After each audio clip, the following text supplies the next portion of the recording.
Good evening दोस्तों आप सभी के लिए। और जैसा कि दोस्तों आप स्क्रीन पर देख रहे हैं 23 मई 2019 और दोस्तों थर्ड शिफ्ट का आपका पेपर है।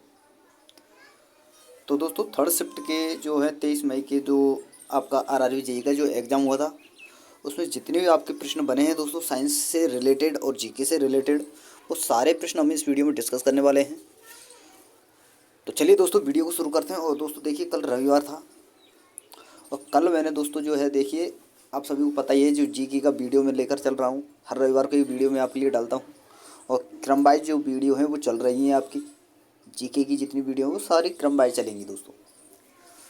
तो कल मैंने मौर्य वंश से रिलेटेड दोस्तों क्वेश्चन और प्लस थ्योरी मैंने आपके लिए करा दी है। तो जिसमें दोस्तों मैंने अशोक के जितने भी शिलालेख हैं वो अशोक चंद्रगुप्त मौर्य उसके संस्थापक मौर्य वंश के जितने ये सारी चीज़ें मैं आपके लिए करा चुका हूँ। तो जिन्होंने वो वीडियो नहीं देखी वो दोस्तों वीडियो को उसको देख लें। और वीडियो अगर आपको अच्छी लगे तो दोस्तों वीडियो को लाइक कर देना, शेयर कर देना। तो चलिए दोस्तों वीडियो को शुरू करते हैं। जिन्होंने दोस्तों चैनल को सब्सक्राइब नहीं किया है वो चैनल को सब्सक्राइब कर लें दोस्तों, ताकि मेरी आने वाली हर वीडियो का नोटिफिकेशन सबसे पहले दोस्तों आपके पास पहुंच सके। तो चलिए दोस्तों वीडियो को शुरू करते हैं। और पहला प्रश्न है दोस्तों आपके सामने। इसमें आपसे पूछा गया है डैश को संविधान सभा द्वारा भारतीय संविधान को जो है अंगीकृत और अधिनियमित किया गया था। तो दोस्तों 26 नवंबर 1949 दोस्तों जो है भारतीय संविधान को दोस्तों अंगीकृत यानी दोस्तों अधिनियमित किया गया था। ये आपको याद रखना है। तो ऑप्शन नंबर डी आपका सही आंसर होगा। और दोस्तों 26 जनवरी 1950 को जो है दोस्तों लागू किया गया था। तो ये भी आपको याद रखना है। अगला प्रश्न है दोस्तों प्रश्न नंबर 3।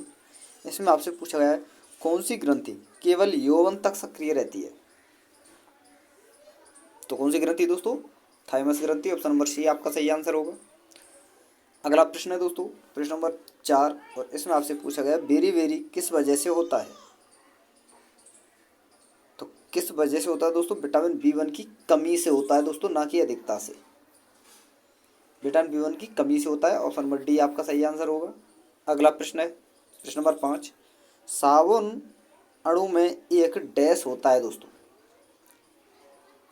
तो देखिए दोस्तों साबुन का जो अणु होता है उसमें क्या होता है दोस्तों, एक जल स्नेही शीर्ष होता है और एक जल विरागी दोस्तों पुच्छ होता है। और जिन्होंने दोस्तों साइंस अच्छे से पढ़ी होगी तो वहाँ पर आपने मिसाइल का जो है नियम देखा होगा। तो उसमें क्या होता है देखिए दोस्तों, ये जैसे कि इस प्रकार जो है जल के अणु जो होते हैं दोस्तों वो दूर भागते हैं, जो गंदगी के जो अणु होते हैं, और यहाँ पर जो होते हैं यहाँ पर इधर साइड तो पुच्छ जो होती है दोस्तों जल विरागी होती है। और शीर्ष जो होता है ये दोस्तों शीर्ष होता है और ये पुच्छ होती है आपकी। तो ये तो होती है दोस्तों जल विरागी, जल से दूर जाती है यानी मैल के साथ जो होती है, यानी मैल को जो है दोस्तों ये बाहर फेंक देती है। और ये दोस्तों जो शीर्ष होता है ये जल स्नेही होता है। और इसे ही दोस्तों मिसेल का नियम कहते हैं, जो कि साबुन बनाने की प्रक्रिया है यानी विधि है और उसी पर आधारित है। और इसी विधि के द्वारा दोस्तों जो है साबुन का जो है निर्माण किया जाता है, साबुन बनाया जाता है।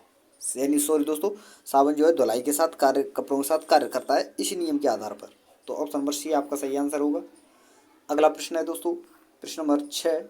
इसमें आपसे पूछा गया है निम्नलिखित में से कौन सा बीजोजनित रोग नहीं है। बीजोजनित तो कौन सा नहीं दोस्तों? आलू से होने वाला मोजेक रोग जो है दोस्तों वो बीजोजनित रोग नहीं है, ये आपको याद रखना है। ऑप्शन नंबर बी आपका सही आंसर होगा। अगला प्रश्न है दोस्तों प्रश्न नंबर 7। इसमें आपसे पूछा गया है डैश उस अवस्था को दर्शाता है जिसमें ऋण ब्याज की कम दरों पर उपलब्ध है, या एक नीति ऐसी या एक नीति जो ऐसी स्थिति बनाती है।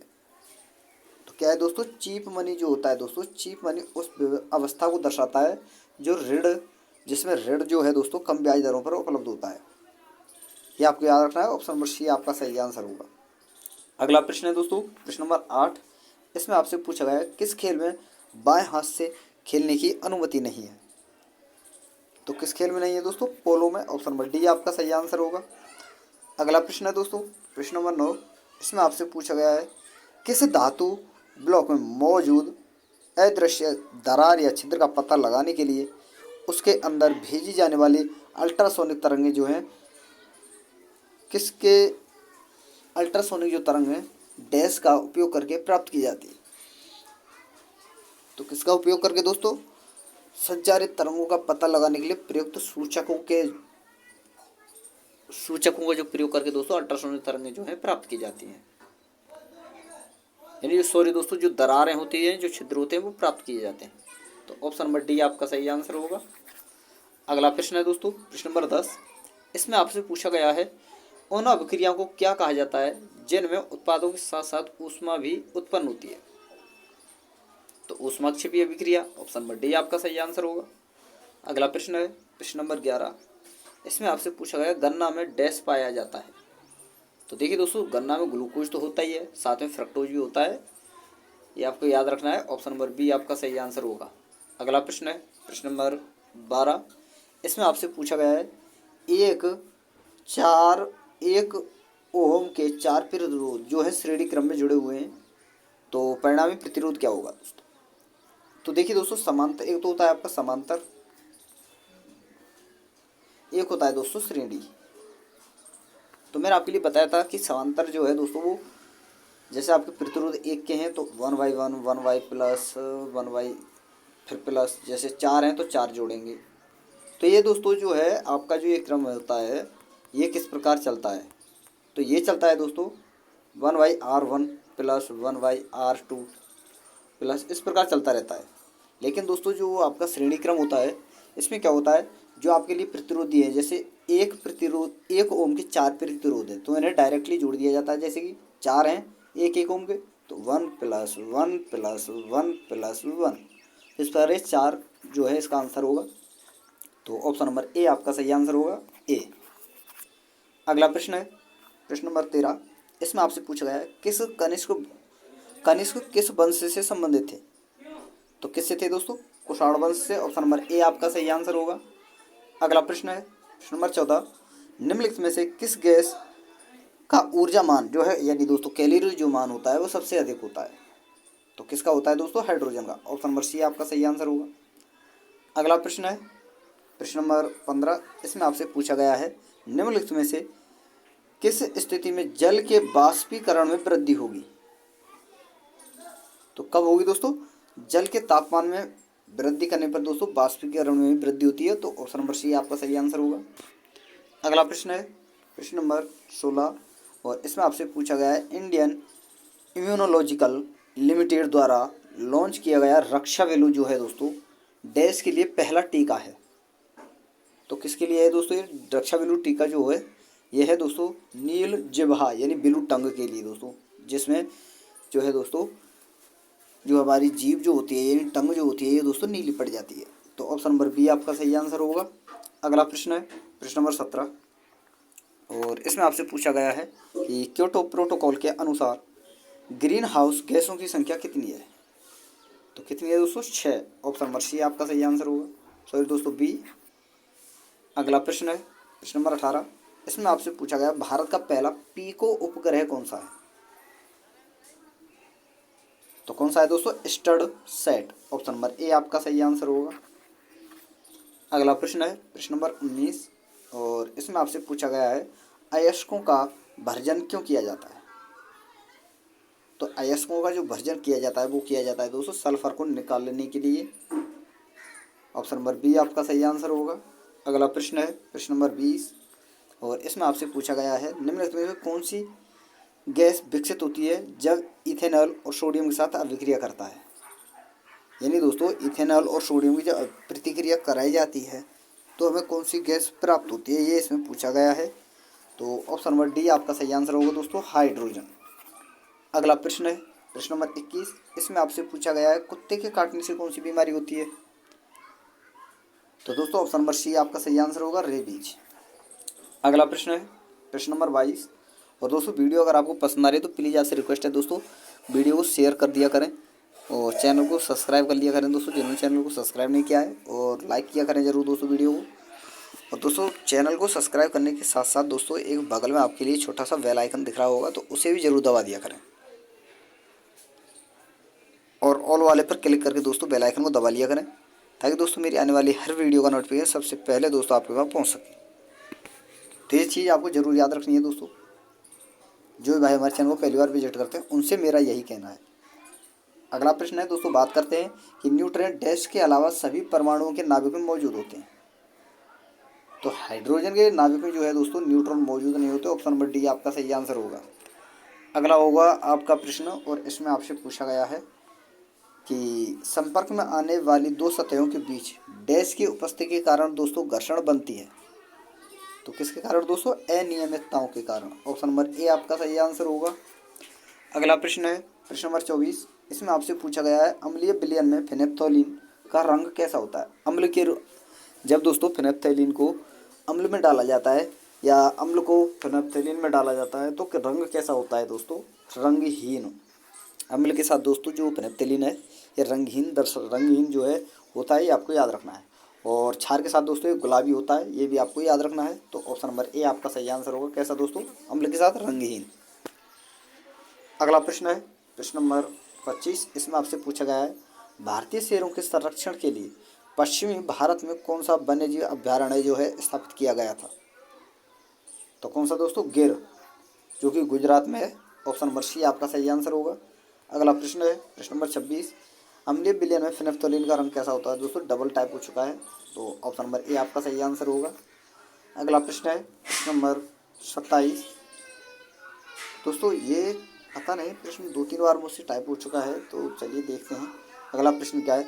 अगला प्रश्न है दोस्तों, पौधे के किस भाग में हमें कॉफ़ी मिलती है? तो किस भाग से हमें कॉफ़ी मिलती है दोस्तों? पौधे के फली से। ऑप्शन नंबर सी आपका सही आंसर होगा। अगला प्रश्न है प्रश्न नंबर 29, और इसमें आपसे पूछा गया है कि भारतीय क्रिकेट टीम का पहला विदेशी कोच किसे नियुक्त किया गया था? तो कौन थे दोस्तों पहले विदेशी कोच जो थे हमारे भारतीय क्रिकेट टीम के? वो थे दोस्तों आपके रॉबर्ट जॉन राइट दोस्तों, John Wright. Option number C आपका सही आंसर होगा। अगला प्रश्न है प्रश्न नंबर 23। इसमें आपसे पूछा गया है भारत में पुरुषों के लिए मतदान की आयु न्यूनतम कितनी है? तो कितनी है दोस्तों? 18 वर्ष। ऑप्शन नंबर सी आपका सही आंसर होगा। अगला प्रश्न है दोस्तों प्रश्न नंबर 31, और इसमें आपसे पूछा गया है दंत चिकित्सक दांतों के आवर्धित प्रतिबिंब देखने के लिए निम्न में किस दर्पण का उपयोग करते हैं? तो किसका करते हैं दोस्तों? ये करते हैं अवतल दर्पण का। ऑप्शन नंबर डी आपका सही आंसर होगा। अगला प्रश्न है प्रश्न नंबर 32। इसमें आपसे पूछा गया है कि गुरुत्वजनित त्वरण को किस प्रकार से दर्शाया जाता है? तो गुरुत्व जो त्वरण होता है दोस्तों उसे अंग्रेजी के छोटे अक्षर यानी जी से दर्शाया जाता है, और कैपिटल जी से दोस्तों जो है गुरुत्वीय सार्वभौमिक नियतांक जो होता है उसे दर्शाया जाता है। तो ऑप्शन नंबर बी इसका सही आंसर होगा। आपको याद रखना है कैपिटल जी से। अगला प्रश्न है दोस्तों प्रश्न नंबर 33, और इसमें आपसे पूछा गया है जब पानी में अम्ल की थोड़ी मात्रा डाली जाती है तो इनमें से कौन सी घटना पानी में अम्ल की थोड़ी मात्रा डाली जाती है? तो क्या होता है दोस्तों? आयनीकरण और तनुकरण दोनों एक साथ होते हैं। तो ऑप्शन नंबर बी आपका सही आंसर होगा। अगला प्रश्न है प्रश्न नंबर 34। इसमें आपसे पूछा गया है डैश की अधिक मात्रा की वजह से दोस्तों चॉकलेट सेहत के लिए हानिकारक है? तो किसकी अधिकता से दोस्तों? निकल की अधिकता से। ऑप्शन नंबर डी आपका सही आंसर होगा। अगला प्रश्न है प्रश्न नंबर 35। इसमें आपसे पूछा गया है गुरदेव सिंह गिल किस खेल से संबंधित है? तो किससे है दोस्तों? फुटबॉल से। ऑप्शन नंबर ए आपका सही आंसर होगा। अगला प्रश्न है प्रश्न नंबर 36। इसमें आपसे पूछा गया है विद्युत कार्य की दर अथवा विद्युत ऊर्जा व्यय करने की दर को क्या कहा जाता है? तो क्या कहा जाता है दोस्तों? शक्ति। विद्युत कार्य करने की दर या विद्युत ऊर्जा व्यय करने की जो दर होती है उसे दोस्तों शक्ति के रूप में जाना जाता है। ऑप्शन नंबर ए आपका सही आंसर होगा। अगला प्रश्न है दोस्तों प्रश्न नंबर 37। इसमें आपसे पूछा गया है आकाश नीला क्यों दिखाई देता है? तो क्यों दिखाई देता है दोस्तों? ये हमें दिखाई इसलिए देता है कि जो श्वेत प्रकाश जो होता है, श्वेत प्रकाश में नीली रंग की जो तरंग दैर्ध्य जो होती है अपेक्षाकृत निम्न होती है, और यह हवा के अणुओं द्वारा दोस्तों सर्वाधिक प्रकीर्णित होता है। तो ऑप्शन नंबर सी आपका सही आंसर होगा, ये आपको याद रखना है। अगला प्रश्न है दोस्तों प्रश्न नंबर 38। इसमें आपसे पूछा गया है राजघाट बांध किस नदी पर स्थित है? तो किस पर है दोस्तों? बेतवा नदी पर। ऑप्शन नंबर ए आपका सही आंसर होगा। अगला प्रश्न है प्रश्न नंबर 39, और इसमें आपसे पूछा गया है इनमें से कौन सी बीमारी विषाणु जनित होती है? तो कौन सी होती है दोस्तों? खसरा, ऑप्शन नंबर सी आपका सही आंसर होगा। जबकि दोस्तों टाइफाइड, तपेदिक यानी टीबी, ये भी दोस्तों विषाणु जनित होती है, जीवाणु जनित। और डिप्थीरिया भी दोस्तों जीवाणु जनित, लेकिन दोस्तों खसरा जो है विषाणु जनित होती है, ये आपको याद रखना है। ऑप्शन नंबर सी आपका सही आंसर होगा। अगला प्रश्न है प्रश्न नंबर 40। रात्रि के समय आकाश में दिखाई देने वाला सबसे चमकीला तारा कौन सा है? तो कौन सा है दोस्तों? लुब्धक तारा। ऑप्शन नंबर डी आपका सही आंसर होगा। अगला प्रश्न है दोस्तों, और इसमें देखिए ये जो प्रश्न पूछा गया था दोस्तों आरआरबी जेई के द्वारा जो 2019 में जो एग्जाम हुआ था उसमें, तो हुआ क्या था दोस्तों, ये प्रश्न जो है ऑब्जेक्शन के लिए रखा गया था। और इसका हुआ क्या था दोस्तों, देखिए या तो यहाँ पर समूह एक होना चाहिए, ए नहीं दोस्तों एक, केवल एक, और समान आवर्त। तो देखिए दोस्तों आवर्त एक में दोस्तों आपको एक तो हीलियम होता है, एक हाइड्रोजन होता है, बस यही दो होते हैं। तो इनमें से ऐसा तो कुछ दिया नहीं गया है। तो यहाँ पर दोस्तों ये समूह के हिसाब से जो है दोस्तों आपको बताना है कि जहाँ तक मैं सोचता हूँ दोस्तों समूह के हिसाब से जो है तत्व पूछे गए होंगे। तो इसमें जो आपका समूह के हिसाब से जो आंसर होना चाहिए था वो होना चाहिए था दोस्तों लिथियम, सोडियम और पोटेशियम। Option number D. बाकी आपको कमेंट में बताना है कि या आंसर यही होना चाहिए या क्या होना चाहिए, अगर आप समूह के हिसाब से देखें तो। चलिए दोस्तों अगला प्रश्न देखते हैं, और इसमें आपसे पूछा गया है कि निम्नलिखित में से कौन सा अंग मानव शरीर में जोड़े में नहीं पाया जाता? तो कौन सा नहीं पाया जाता दोस्तों? मुंह। ऑप्शन नंबर बी आपका सही आंसर होगा। गुर्दे दो होते हैं दोस्तों जिन्हें हम किडनी कहते हैं, आँखें दो होती हैं, फेफड़े भी दो होते हैं, लेकिन मुंह जो होता है दोस्तों ये एक ही होता है। किसी के आपने कभी दोस्तों जो है डबल मुंह देखा है क्या? कभी नहीं देखा होगा। तो अगला प्रश्न है दोस्तों, इसमें आपसे पूछा गया है कॉन्सर्ट हॉल और सिनेमा हॉल की छतों को कैसा बनाया जाता है ताकि ध्वनि को परावर्तन के बाद हॉल के सभी कोनों तक पहुंचाया जा सके? तो कैसा बनाया जाता है दोस्तों? वक्रीय। ऑप्शन नंबर बी आपका सही आंसर होगा। तो दोस्तों ये थे आपके जो है प्रश्न 23 मई 2019 के थर्ड शिफ्ट के जो प्रश्न थे वो मैंने आपके लिए करा दिए हैं। तो यानी दोस्तों थर्ड शिफ्ट के कि 23 अगस्त की जितनी भी आपकी शिफ्ट हुई थी, यानी 3 शिफ्ट हुई थी, तीनों शिफ्ट मैंने आपके लिए कंप्लीट करा दी हैं। तो वीडियो दोस्तों आपको कैसी लगी, और वीडियो आपको अगर अच्छी लगी तो वीडियो को लाइक कर देना दोस्तों, शेयर कर देना, और जिन्होंने चैनल को सब्सक्राइब नहीं किया वो दोस्तों चैनल को सब्सक्राइब कर देना, और साथ में ऑल वाला बेल आइकन जरूर दबा लेना दोस्तों, ताकि मेरी आने वाली हर वीडियो का नोटिफिकेशन सबसे पहले दोस्तों आपके पास पहुँच सके। तो थैंक यू दोस्तों, धन्यवाद। फिर मिलते ही नई वीडियो के साथ।